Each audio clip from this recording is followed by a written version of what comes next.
Hey guys, सो पूरे ब्रह्मांड में सिर्फ एक ही भगवान है जिसको देवताओं के साथ असुर भी पूजते हैं। वो है भोले बाबा, वो है शिव। और उसी असुर में से एक असुर आज मेरे सामने है। That is Mahishasur. If you look behind me, that is Mahishasur. और अब आप सोच रहे होगे महिषासुर, एक असुर का स्टैचू मेरे सामने क्या कर रहा है और ये कहाँ पे है। तो ये और कहीं नहीं, this is none other than the city Mysore. जी हाँ, जो सिटी मैसूर है उसका नाम इस असुर महिषासुर के नाम पे पड़ा है। और right now I am at Chamunda Devi hill. और ये वो हिल है जहाँ पे चामुंडा देवी ने महिषासुर का सर्वनाश किया था। कितना ब्यूटीफुल, अद्भुत ये देश है जहाँ पे एक असुर के नाम पे एक शहर का नाम रखा गया है और उसके अंदर एक हिल है जहाँ पे एक देवी उसका वध कर रही है। और हम सब आज इस चीज़ को विटनेस करने जा रहे हैं। आइए देखते हैं सफ़र कैसा रहता है।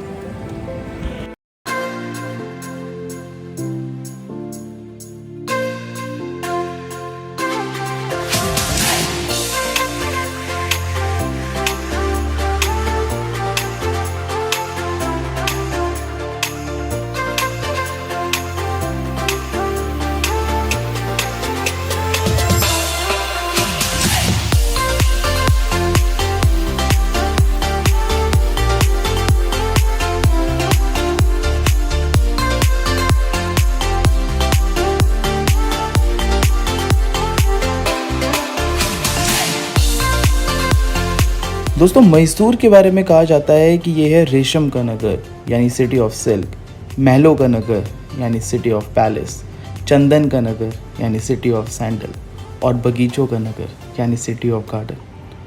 चलिए इस अद्भुत सिटी को विटनेस किया जाए। सो ये है Jamia Masjid. This place has been built by Tipu Sultan in the year 1787।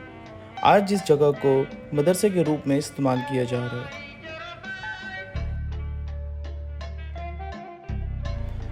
अब हम पहुंच गए हैं उस जगह पे जहाँ पे टीपू सुल्तान की डेड बॉडी मिली थी।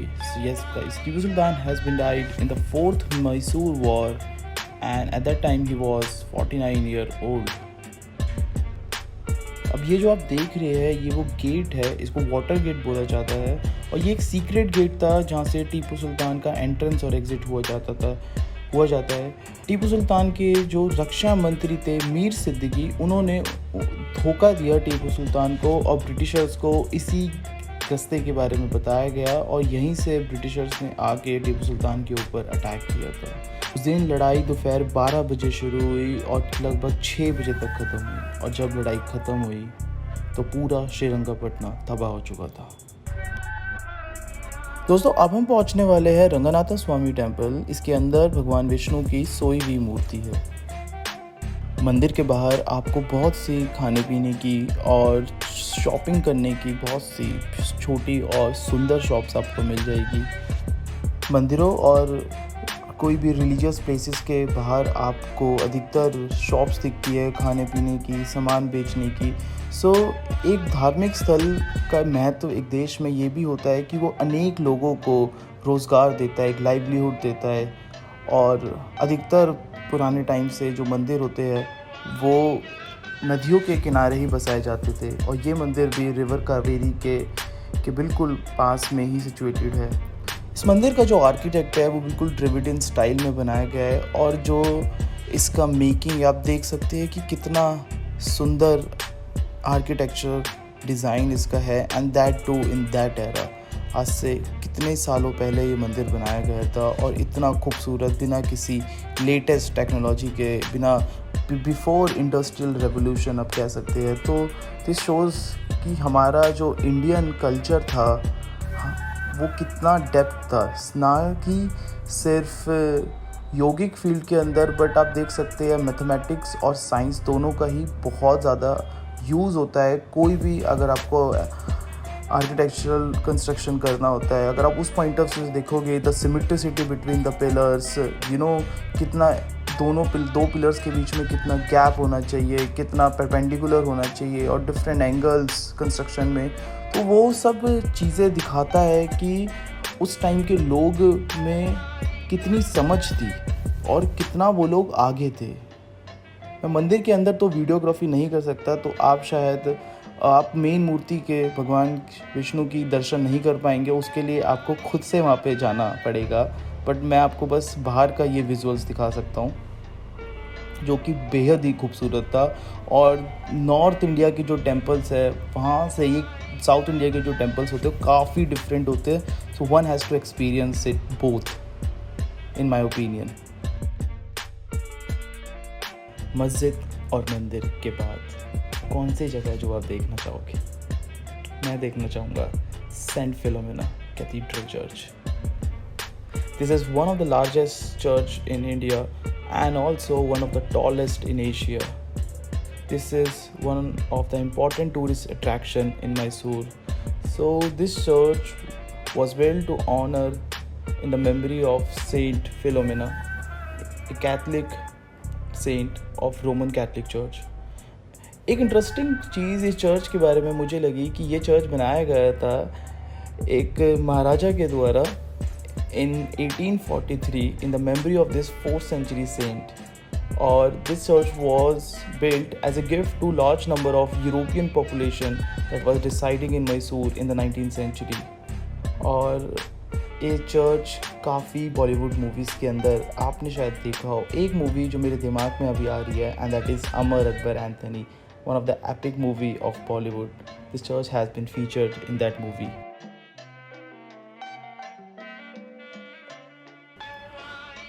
अब हम आ गए हैं none other than Mysore palace. This is a very की अट्रैक्शन पॉइंट ऑफ मैसूर. इस पैलेस को अम्बा विलास पैलेस के नाम से भी जाना करते हैं लोग.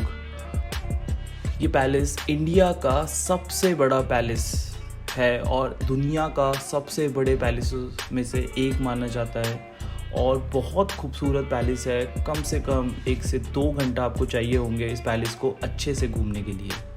ये पैलेस कृष्णा राजा वडियर 4 के द्वारा बनवाया गया था. एक एक्सीडेंट में इससे पहले एक और यहाँ पे पैलेस था जिसको ओल्ड पैलेस बोलते हैं. वो एक एक्सीडेंट में फायर एक्सीडेंट में डिस्ट्रॉय हो गया था और उसके बाद ये नया पैलेस बनवाया गया था. ये जो आप देख रहे हो अपनी स्क्रीन पे ये ओल्ड पैलेस का एक सैम्पल मॉडल है आपके सामने. सो ये जो मॉडल है पहले पैलेस इस तरह दिखता था और ये फिर उस एक्सीडेंट के अंदर डिस्ट्रॉय हुआ और उसके बाद ये नया पैलेस बना.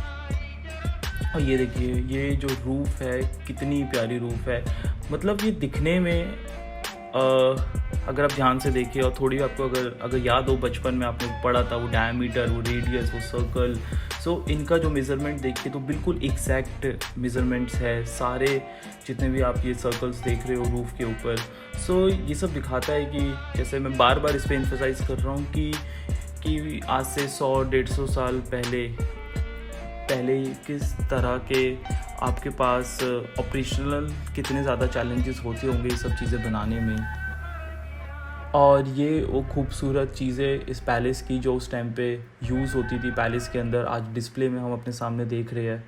ये जो हाथी आप देख रहे हैं ये एक टाइम पे रियल हाथी होता था और इसके जो दांत है वो अभी भी डिस्प्ले में लगे हुए जो ओरिजिनल टीथ थे एलिफेंट के. अब जो आप देख रहे हैं इसको बोला जाता है कुश्ती अखाड़ा. यहाँ पे जो फ्लोर है फ्लोरिंग पे मिट्टी डाल दी जाती है और उसके ऊपर यहाँ पे कुश्ती के कॉम्पिटिशन्स होते हैं और आज भी दशहरे पे और बाकी दिन भी यहाँ पे कंपटीशन खिलाए जाते हैं. Now look at this paintings, these are so beautiful. और उनका डिस्क्रिप्शंस दे रखा है कि वहाँ पे कौन से बैंड्स है और कौन से कैमल्स है. और इन पेंटिंग्स की यहाँ पे बहुत सारी पेंटिंग्स आपको दिखेंगी लाइन से. और पेंटिंग्स की खासियत ये है कि these paintings will follow you. अगर आप लेफ़्ट टू राइट जा रहे हैं तो ये पेंटिंग्स भी ऐसा लगेगा आपको लेफ़्ट टू राइट देख रही है. So it's a kind of a modern art जो आज के टाइम पे आप देखते हो. बट अगेन उस टाइम पे ये सारी चीज़ें बनाई गई थी. तो these are really beautiful, these are very fine.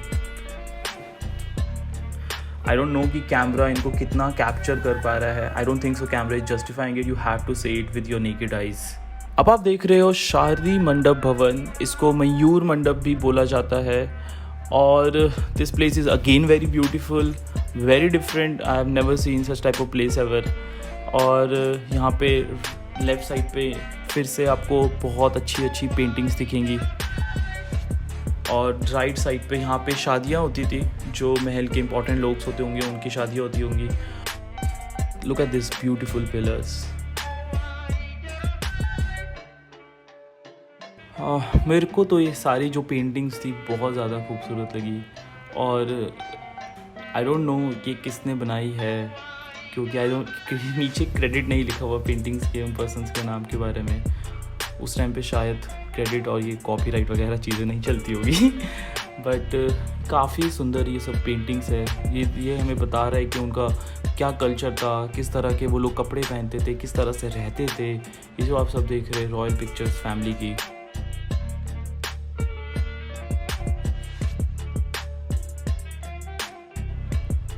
अब हम पहुंच गए हैं दीवाने आम। जितने भी पहले के टाइम के राजा महाराजा की जगह आप देखेंगे तो वहाँ पे आपको दो चीज़ें देखने को ज़रूर मिलेंगी, एक दीवाने आम और दूसरा दीवाने खास।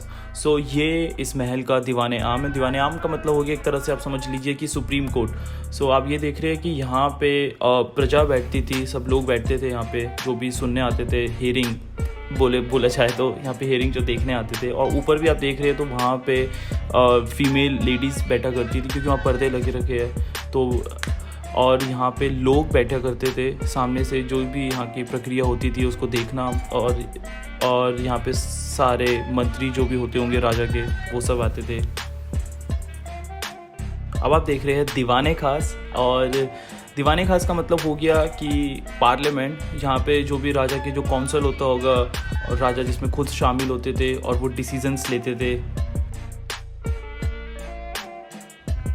कुछ और खिलौने, कुछ और फल, कुछ और टपरियाँ, कुछ और भगवान की प्यारी प्यारी मूर्तियाँ। जी हाँ, लोगों का लाइवलीहुड और उससे जुड़े हमारे भगवान, और हमारे भगवान से जुड़े ये सब लोग।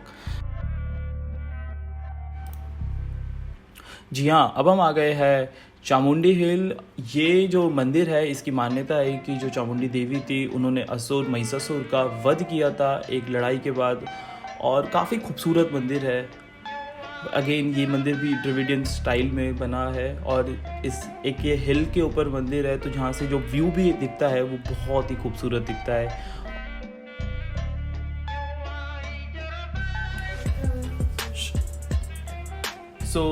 हमारे मैसूर ट्रिप का फाइनल डेस्टिनेशन, और ये डेस्टिनेशन जान के लास्ट में रखा गया है क्योंकि ये है वृंदावन गार्डन। और ये लास्ट में इसलिए रखा गया है, वो आप वीडियो के लास्ट में देखने वाले हैं कि there is a surprise element and you must go to this place around 7 to 8। और यहाँ पे आपको बहुत सारा नॉन वेजिटेरियन फूड आपको मिलेगा, fish, chicken, eggs, fried rice, and again some shopping, fruits. There are a lot of things there at this place जो आप आराम से जो आपका जो बस स्टैंड होगा, टैक्सी स्टैंड होगा, जहाँ पे अपना व्हीकल पार्क करेंगे, वहाँ से लेके गेट तक में काफ़ी कुछ खाने पीने का आपको सामान मिलेगा। और चलिए देखते हैं अंदर से कि ये वृंदावन गार्डन कैसा दिखता है। This place is so beautiful. जैसे जैसे रात होती जाएगी, जो यहाँ पे लाइटिंग है और यहाँ पे जो फाउंटेन्स है, उनका कॉम्बिनेशन बहुत प्यारा दिखता है। Now look at this place, how serene is this। बहुत अच्छा ये डैम है। ये डैम के ऊपर ये जितना भी आप गार्डन बनाया गया है, और बहुत अच्छा ये टूरिस्ट अट्रैक्शन भी बनाया गया है। I think this is worth visiting. This place is famous for light and sound fountain show. और चलिए let's end this video by this fountain show. और आप मेरे को कमेंट सेक्शन में बताने वाले हैं कि आपको ये शो कैसा लगा।